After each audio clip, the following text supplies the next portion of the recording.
Hi, welcome everybody. This is the Agnihotra Lady, and welcome to this week's episode of the Cosmic Clinic.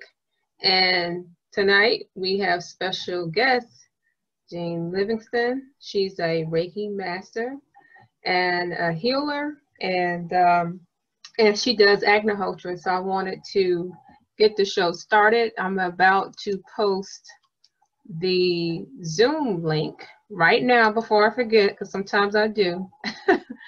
So welcome, Jeannie. Why don't you introduce yourself and tell everybody a little bit about your experiences using Agnihotra, just, personally and with people that you use to heal. Yes, good evening. My name is Jeannie, and I am a Reiki Master. I've been practicing Reiki about 11 years, and I was introduced to Agnihotra through Dee.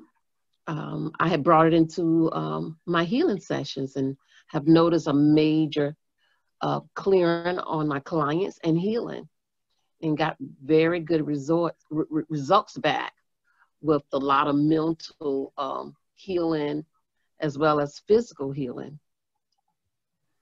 So Agnihotra has been a win-win here at my home.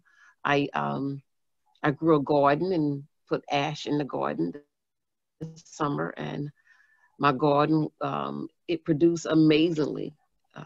I had a great crop. I was able to eat organic, which was such a blessing to my body, and I was able to give out some vegetables to my neighbors. So I was really grateful for Agnihotra and what it has done for my life. Personally, Agnihotra has really had me to become more calmer, more peaceful, more focused. I experienced more with butterflies and birds here on my land. And it's been just amazing just being part of Agnihotra experience in my practice as well as in my personal life and here on the land. Oh yes, so yeah, Jeannie is very peaceful at her place. I spoke at an event that she had last weekend. Oh, such nice energy there, and she's a regular Agnihotra she practices Agnihotra on a regular basis, and so it feels wonderful over there. So anyone that's just joining, this is the Agnihotra Lady, and this is this week's episode of the Cosmic Clinic, where we talk about the ancient wisdom of Ayurveda and how it reflects now in a modern world. And I'm the Agnihotra Lady, and you're listening to Jeannie Livingston, who's talking about her experiences doing Agnihotra. So I'm going to start off with the Bhuruti mantra as we jump into this week's topic. Swaha, Agniye, Idam Namama, Swaha, Vayave, Idam Namama, Swaha, Suryaya, Idam Namama, Urbawa, Swaha, Prajapataye, Idam Namama. So that's how we normally start. And so Jeannie, so how quickly did you see the effects of Agnihotra? What were the effects that you saw when you first started doing Agnihotra? I seen the effects right away. I had noticed I had like some roses on the back of my patio where I was doing the Agnihotra, and the rose bush has not produced in years. And all of a sudden, the rose bush came up and was producing amazing flowers like I never seen it before. And I noticed, I like the birds. That was key. I was able to hear more birds in the trees, and see more butterflies and this nature. It was just more nature, just more aware and more nature around the house, around the land. It was amazing because we have deers here too. Mm-hmm. So I was able to see just more activity with the animals and with the insects. And I could tell I have a dog, and I would have her sitting with me, and I noticed that she loved it, and she would be so calm, and she enjoyed it right along with me. Oh my God! So she would be sitting right next to you doing the Agnihotra. Yes, and she loved it. Oh yeah, animals, they do respond. I know that. I think I mentioned to you, my daughter has a dog, and the dog will calm down. At the time, the dog, she has a Siberian Husky, and it was a puppy, and it would be so energetic, but it would calm down as soon as I would do Agnihotra. And you know how wild Husky pups can be. Yes. Oh my goodness. Okay, so.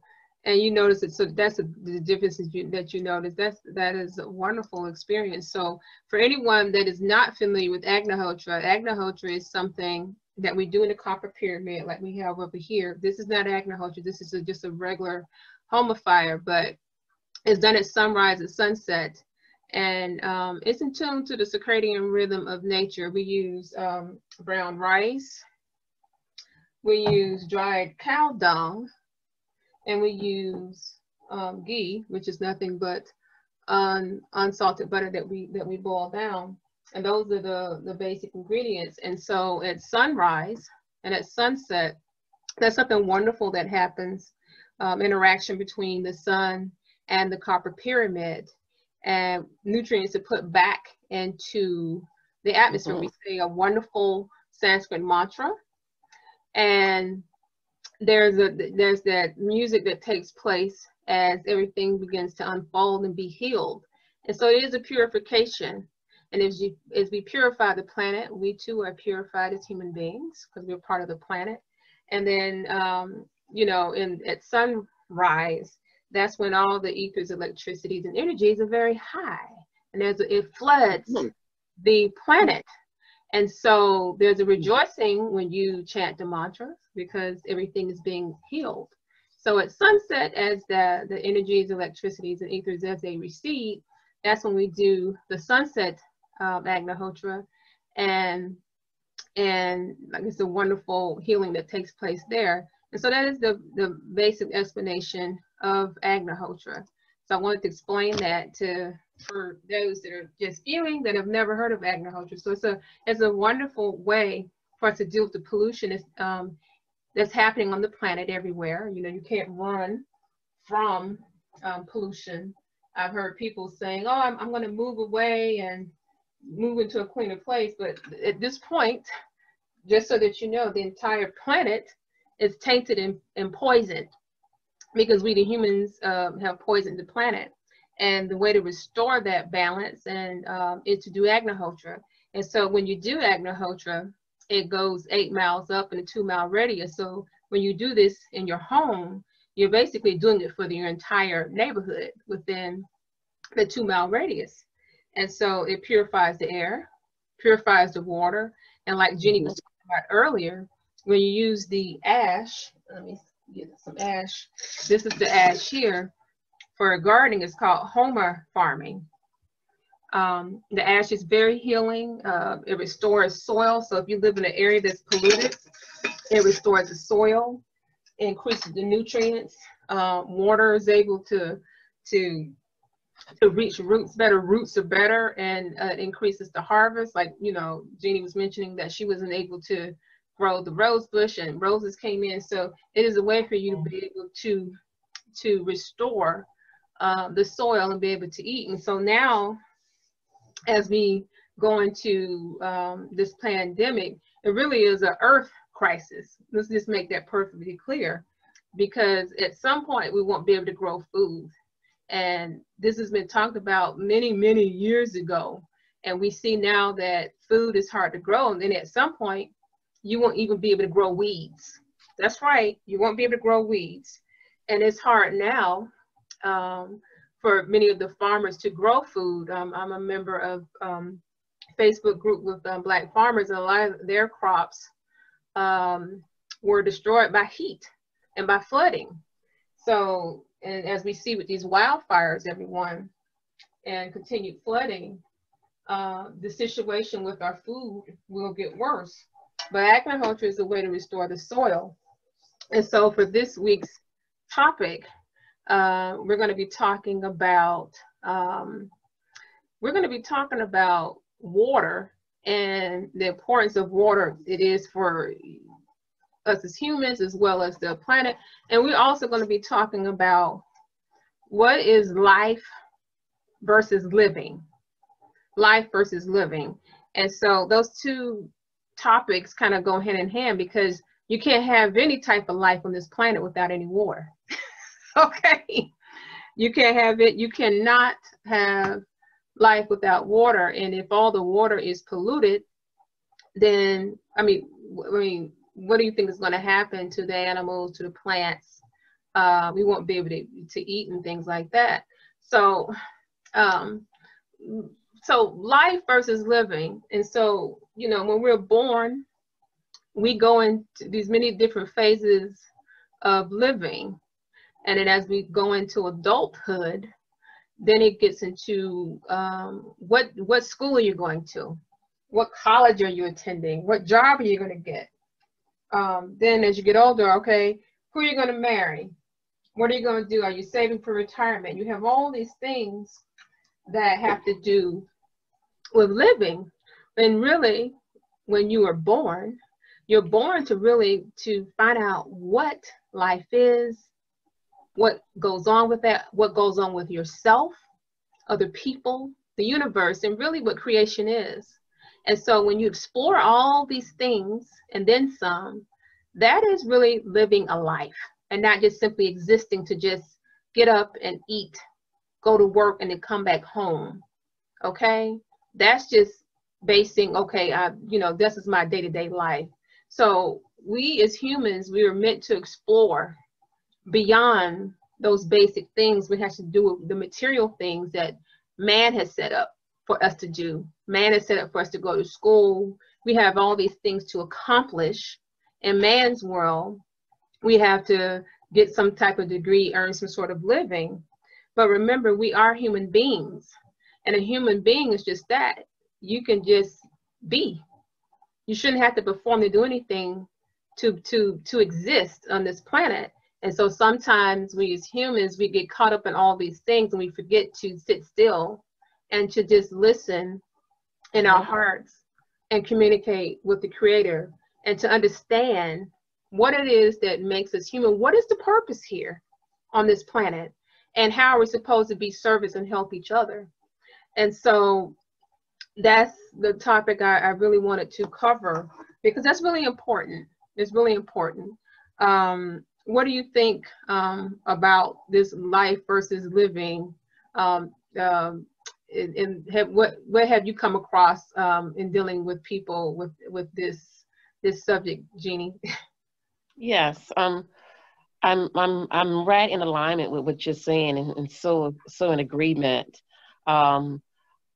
What has happened, I noticed, more and more people are really, because of the pandemic, more and more people have took the time to settle down and meditate it and go within and realize that there's, you know, everything they need to have within. It's not all the things and the ripping and the running. It's just having more time to sit and be grateful. That's why I found that more people have just they had no choice but to take the time to sit and go within. So so it has been a blessing and a lesson as we move through these times, these great times. But at the same time, I'm noticing in talking to more people, they're saying that they are spending more time in nature, going to the mountains, going to the beach, just standing out in the yard with their shoes off, being in one with nature. So, which is great. No, yeah, those are good observations. And so, it's just so everybody knows that Agnihotra in Atlanta is at 7:27. So we're going to do it the last I think last week we did Agnihotra, so when I'm going to do Agnihotra and just sit silent for a minute, and then we'll continue the conversation because Agnihotra comes earlier now. So I have a little alarm that'll go off, and then we'll do that, and then we'll continue the conversation. But now it was interesting, like experience life, and Sri Charles and I were talking about it was a movie called The Count of Monte Cristo, and it's the version, not the one with Richard Chamberlain, but the one with Jim Caviezel, the actor that played Jesus in the Passion of Christ, and he played the Count of Monte Cristo. And so one of the things I was saying to Sri Charles is that if for anyone that has not seen the movie, it's a wonderful movie, and he in the movie he was being wrongfully jailed, and he's in this jail in the middle of the nowhere, and his priest is jailed too. And the priest teaches him all about all these esoteric things. He teaches him how to read and write. He teaches him how to use a sword, but really he's teaching him to let things go. He was like, you can't stay here if you're going to stay in this jail and be angry. You know, his friend set him up to be thrown away into this prison, which pretty much it looked as if he was going to stay there forever. And he says, well, how am I going to get out of here? He said, I have a right to be mad. He said, my fiance's gone. I'm away from my family. He said, you have to let it go. And so it became clear to me that this priest, he would basically, even though he was in between these four walls and he was an old man, had been there for a long time, he was not a prisoner. He was free. It's because his mind was free. Even though he was in these four walls, way up in this tower, he could not move. He was free. His mind was free. And so the gentleman, Ahmad, I think was his name, he was a prisoner because he was stuck in rage and anger, which of course, a lot of people, anybody would be mad in those circumstances, but he was not free. And so eventually, when he was able to escape and he came across a bunch of money, you thought the money would make him happy. It did not. He was still a prisoner of revenge. And that is the light for the tone for Agnihotra. We got 7 minutes or 6 minutes. And so anyway, which is interesting because you would think that how can you be free and you stuck up in a prison in the middle of nowhere? But that, freedom is a state of mind, and it can't depend upon a place that you're in. Because think about it, what if you're in a place where you're free, but because of your thoughts, you're still a prisoner? That's what we were talking about. And so in the end of the movie, he ended up trying to get revenge, and and then he had to stop because it was overtaking his life. And so at the end, he went back he bought the place where he had been originally imprisoned, and didn't think he would ever come back there again. And he said, you were right, priest, because the priest had died, that's how he was able to escape. He pretended like he was his dead body, and they dumped it over into the water. He said, you were right. He said, I had to let that stuff go. He says, now I'm going to do all I can to use this money for good, for God's work. And so that was his experience of life. And the only way that he would have learned that is to go through all of that. No one was going to be able to tell him that. He had to experience all of that to understand it wasn't about revenge or anger, and it wasn't about all that money. None of these things satisfied him or made him happy, but only until he realized that letting that go was he able to experience life in the way that you're supposed to, loving, forgiveness, and moving on and learning your lessons. So I just wanted to share that with everybody, and I'm getting ready to light the fire. We have about 5 minutes. I'll light it here in a minute. Where are my matches? But did you have any comments on that? Any of what I said while we were waiting for Agnihotra at 7:27, Jeannie? Well, I was thinking back.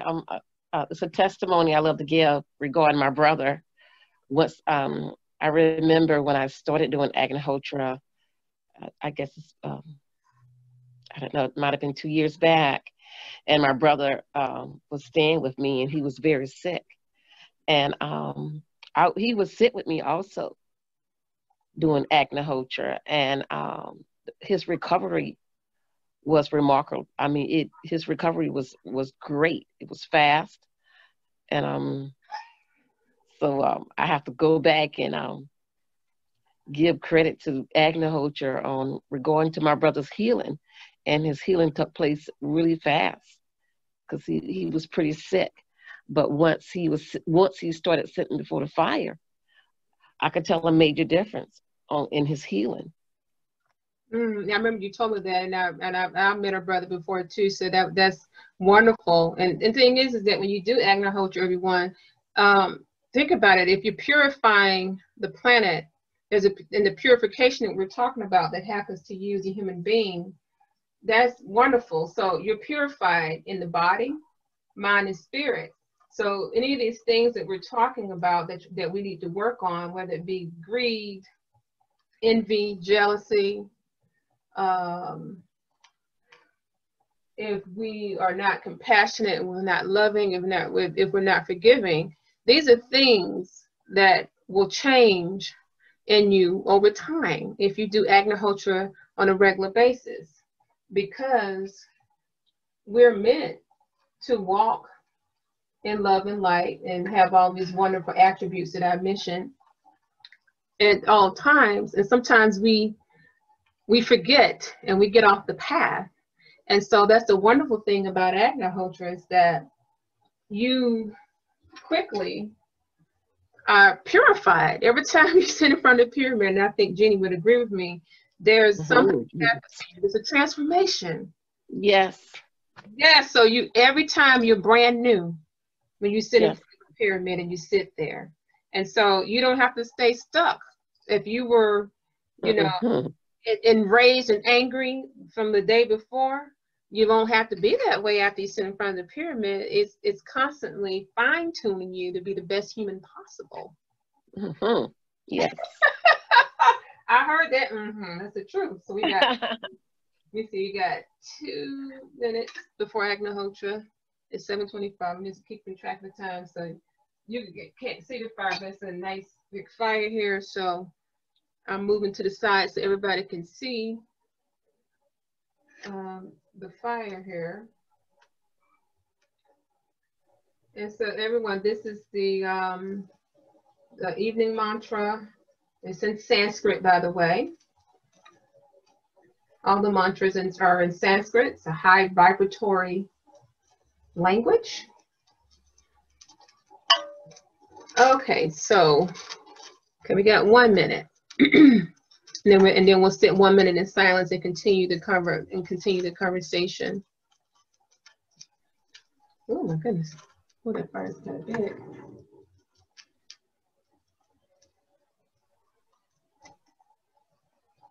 Okay.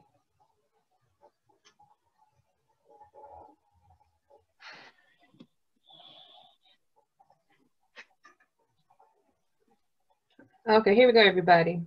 Agniye Swaha, Agniye Idam Namama Prajapatiye Swaha, Prajapatiye Idam Namama.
Okay, so it's been about a minute.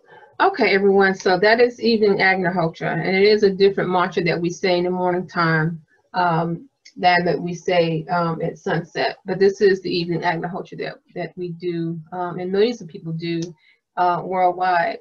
Okay, so to continue the conversation, if you're just now joining the Agnihotra Lady, I've been talking with Jeannie Livingston. We've been talking about the benefits of Agnihotra. We've been talking about living versus just exploring what life is as humans. And then we were talking about a movie where we were talking about one of the characters was dealing with a whole host of emotions to get to the truth. So he was experiencing life. So now, as we were talking earlier before we took a break for Agnihotra, we're talking about really purification and healing. And Jeannie was talking about how her brother was able to heal from a serious ailment. And he was, you know, at her home and benefiting from her doing Agnihotra. And so when we're talking about purification, this really comes to mind when I'm hearing about all the things that are happening with our water. As a matter of fact, I just posted today on Facebook, I don't know if you all saw it, that now they're saying that in the Houston area tap water, just they reported earlier today that there's a brain-eating amoeba that may be in there. Health officials are warning. And so before that, they have been talking about in Botswana, you know, that they found the bacteria there that killed the 300 elephants. And, you know, this is just a regular water source that they normally drink from. And they're saying that is this, I think it's called a cyanobacteria, something like that. But it just makes you wonder, if they normally drink from that water source, what has changed? You know what I'm saying? What has changed? It's something that has been happening to the climate. That's what has changed. Animals is still doing their same thing. If their behavior changes, it's changing because of something that we have done. And so that's not good. So, and then also here, right here in United States, for those that are viewing here in the United States, we've had several schools, I believe in Pennsylvania and Ohio, where they've had Legionnaire's disease, which affects the lungs, but it's appeared in their water supply because, you know, the buildings have been closed, and the way that gets activated to people, because it's not contagious like, you know, from person to person that way, but through mist or through a commercial piping system or commercial AC system. That's what's happened there. So now you're hearing about all sorts of things that are tainting the foods, the water supply. And water is needed for everything. So let's just talk about what happens with water. First of all, water is part of everything. It's in all of our cells. Okay, when a woman is pregnant, the baby is encompassed with this amniotic fluid. That's water. Okay, that's protecting the baby. You know, we use water to grow food. Okay, so that affects the food that we grow. Water is used for everything. As a matter of fact, back in the old days, my uncle Jack, he broke his arm, and back then you know, couldn't go to a hospital. They lived in the country, you know, and my mother told me about how they put his bone was sticking up out the skin, and they put his arm over a wash bucket, and they just poured cold water continuously over his arm until eventually it knit. It took, I'm sure, several days or maybe a week or so, but this is what they did. This is water, and that's part of old school hydrotherapy technique, so that it's healing. So as a matter of fact, if you take a cold shower continuously, that's one of the old school ways to heal your body. So water is healing in so many different ways. And then on the spiritual part, water is used by every culture all around the world for spiritual reasons. So you have Indians in Asia that have different water rituals. You have Native Americans in America, Canada, and Brazil, indigenous peoples that have water rituals. And then you have Christians that have baptisms and different things. So water is used for all sorts of purification and cleansing. And so we have to take better care of the water supply. It is so healing. I mean, it's part of creation. Most of our bodies are part of water. And people are talking about, well, we can put filtration systems, on our faucets and on our showers, but can we put a filtration system on the entire world's supply of water? No. So what we can do, though, since we cannot control what local government people do to the water supplies, that we can get an Agnihotra pyramid, and we can perform Agnihotra to protect the water, because that water is something that we have to survive. And if it's polluted, then so are we. And so it's just really important to think about just our daily living. What would happen if, we weren't able to grow food because the water was messed up? Or what are we going to drink? How would we survive without clean water? So pay close attention, everyone, to these headlines about the water. And like, if you're on my Facebook page, you'll see where I did post about what's happening with the tap water in Houston. They've had some other report, what was that, last year, about some brain eating amoeba, but it was in a lake, I think. This is my first time hearing anything in tap water. And that's pretty darn scary. Have you heard some of these reports, Jeannie, about all these things with the water supply and everything? Yes, I have heard that. I know every time a storm comes through, there's major flooding, and it's always going to bring in a lot of, the pollution is already there. It's going to just increase the pollution because, you got the soil, you got all kind of water that's mixing and mingling. And so it brings in a lot of contamination to the water, so that happens a good bit now because of the storms that we have. No, and that's true. And so, and the thing is, when we have these storms, even more pollutants are being loosened up. Yes. There are things that are deep down in the earth towards the core that are now being loosened up. And so we need to pay close attention to this. And listen, like, you're not going to be able to ignore it, because if you're not able to grow food, I mean, what are you going to do? What are you going to do when all the water is messed up? Because we're in a closed system. We don't have an endless supply of water, everybody. The same water that we've been using is the same water used, from before Jesus' time. So I don't think people realize that this is a closed system, and we need to really pay close attention to this. So as we talk about these things with water, and really living in a way in which you are finding out about yourself and the things that you're capable of doing as a human being. You as a human being, there are no barriers. The only barriers that are there are what you put on yourself. And we have to do better care of taking care of our planet. Oh, and another thing about water, I don't think a lot of people realize, standing water, like a water in a lake, if water just sits by itself, it can heal itself. A lot of people don't realize that water is meant to be out in nature, and it will cleanse itself. But we do so much stuff to it, and we have to constantly keep cleaning and constantly do this stuff. But water is not made like that. Water just by itself will actually purify itself. And you can go out into the woods and you can see this, that, in nature, water doesn't have all these problems. Water only develops all these problems when we come into contact with it, and we build these dams and do this, and we pipe and we do all these intricate things with it that upsets the balance. But you can go check this out. And actually, if you talk to an indigenous person or a person that lives in the woods, they can tell you what I'm talking about. Because I know some people listening saying, what do you mean it can purify itself? It most certainly can if you just leave it alone, let it sit still. If you don't mess with it, it's just fine. As soon as you start messing with it, that's when the problem happens. So these are some of the things I want everybody to think about. Did you want to add anything about Agnihotra, Jeannie, as we're winding down? Yes.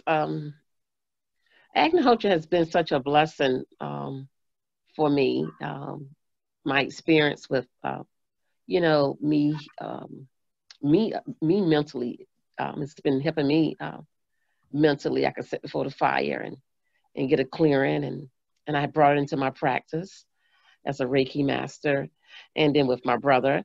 But not only that, I'm able to share Agnihotra with my friends and family. So, and pass that knowledge on and information on. So, you know, I'm grateful to pass on this great knowledge on Agnihotra. And people literally, they go, you know, they get the kit and they start practicing Agnihotra. I had a friend that I was talking to last night. She said, you know what? I'm feeling like I need to just pull out my Agnihotra kit. I said, well, just do it. Pull it out. She lives by water, a lot of water. I told her it's a great time to pull it up, you know, just be consistent. It works. It's a clearing of the earth, the wind, the soil, the water. No, that's true. And especially now with, I don't see the climate issues that humans have started being cleared up really quickly.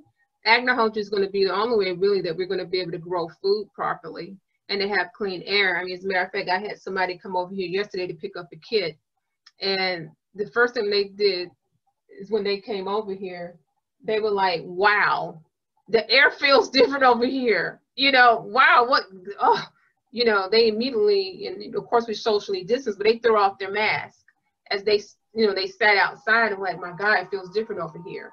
So it's really important to do Agnihotra because there is a purification that has happened. And there have been tons of scientific studies done, everyone, that talk about what happens, the cleansing of the air and all these things that are healing that happen to the soil. And I think I mentioned before, and I'll mention again, you don't have to buy bottled water. You can just use a little bit of ash that I showed you guys earlier. You could put it in a gallon glass jug, let it sit out in the sun, and it cleanses the water. So this is a way for you to purify water. And it tastes, oh, it tastes good. How does Agnihotra water taste, Jeannie? It tastes excellent. It's very refreshing. It's very light. Yes, yes. So yeah, and of course, Jeannie and I were discussing too. The ash, you can also use it. I was also say this is your air purification kit. This is your gardening kit. This is also this is your medicine kit when you sit in front of the pyramid. So you know you can actually mix the ash with various herbs and use them as medicinal things that you can take internally. Some people make salves and different things for outside topically for the body, but it's very healing. You can bathe and soak in it. It's very healing. So there are different things that you can do. So if you're doing Agnihotra, this is like several kits in one. Like I said, air purification, water purification, your garden kit. So, and I'm tell you, we have a garden over here too, and it was really wonderful to be able to grow healthy food and see the animals and everything respond to that. So I'm going to jump down here and see if there are any questions. I don't think anybody posted any questions. Let me just double check. Here, let me refresh this before we go. And as always, if you don't post questions on Facebook and then you don't want to come on to the Zoom, even with just audio, you can send me questions and I'll answer them on the next show. And I do this every Saturday from 7 to 9. Before we go, let me just show you what we have for sale at shantivillainstitute.com. Here are the kits we have, Agnihotra kit. There we go, so you can see. And it comes with a booklet. This is designed by Sri Charles. Let me show you the pyramid. Ooh, this is a brand new pyramid. You can see inside of it. The tray, tongs, everything's copper, by the way. Your spoon, cup, and tray. And then you also have these little glass containers so you can put your rice and your ghee. So that's the Agnihotra pyramid. Other thing that we also sell at shantivillainstitute.com is the mudra book, and I've been doing mudra demonstrations. I did one last week. Here's the secret science of mudras. And this is actually your first aid kit. You know, we got mudras in here for asthma, for heart attacks, for everything in here. I think last week I showed the Garuda mudra, which is the mudra that strengthens all your organs. And then we have the plant food, the Shanti's Ayurvedic Golden Nectar plant food. So this was formulated by Sri Charles. That's also available. So anyway, if you'd like to support the work that we do, feel free to go there and order any of these products. And as always, we appreciate you viewing the show. And thank you so much, Jeannie, for joining us this evening. It's much appreciated. You're welcome. And do you have any ending comments before we sign off? Well, I want to say I'm thankful for you, Dee, and all that you're doing and being a great teacher. Just want to say thank you. Oh my goodness, you're welcome. It's my pleasure. It's my pleasure to serve. So everyone, you all have a wonderful evening, okay? And be blessed and full of joy. And I will see you next week on the Agnihotra Lady. See you later. I'm Cherie. I'm Cherie.